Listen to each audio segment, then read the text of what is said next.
Good evening friends. આજે મારી એક વાત કહેવી હતી। ઘણા સમય પહેલાંની વાત છે। એક દેશની અંદર એક ભયંકર યુદ્ધ થઈ રહ્યું હોય છે। એ સમયે એ યુદ્ધ દરમિયાન બે સૈનિક હોય છે, ત્યાં યુદ્ધ લડી રહ્યા હોય છે અને એમની સાથે એમનો કેપ્ટન હોય છે, એમનો ઉપરી અધિકારી।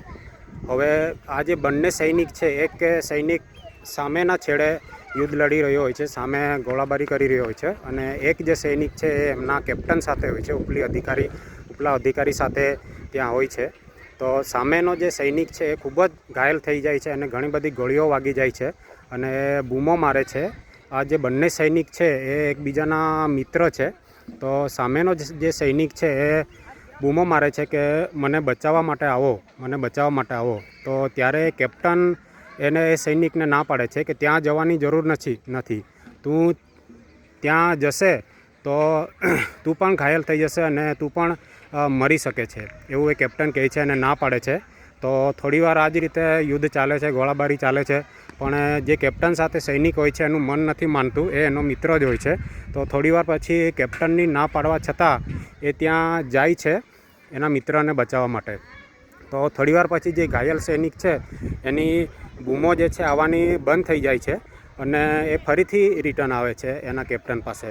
તો કેપ્ટન એને કહે છે કે જોયું ને, મેં તને ખરેખર કીધું હતું ને કે ત્યાં જે છે ત્યાં જવાની જરૂર નહીં હતી, તે પણ પોતાની જાન ત્યાં જોખમમાં મૂકી, તો તું પહોંચ્યો એના પહેલાં તો એ મરી ગયો હશે।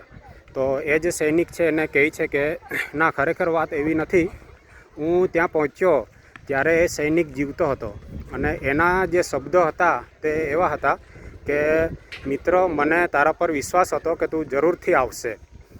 અને થોડીવાર પછી એ ખૂબ જ ઘાયલ થઈ જાય છે, એટલે એમ તો એ મૃત્યુ પામે છે, પણ એ જે સામે જે સૈનિક હતો એ મિત્ર હતો, એને પોતાના મિત્ર પર વિશ્વાસ હતો।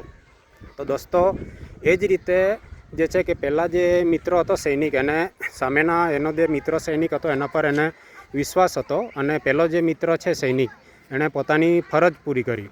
તો આ જે સ્ટોરી છે એમાંથી આપણને શીખવા જેવું એ છે કે ઘણી બધી આપણું મિત્ર સર્કલ છે કે પછી ફેમિલીની ઘણી બધી મેટર્સ હોય, એની અંદર આવો જ વિશ્વાસ અને આવી જ ફરજ જો આપણે નિભાવીએ તો ઘણા બધા જે પ્રોબ્લેમ છે એનું સોલ્યુશન થઈ શકે છે। Thank you very much.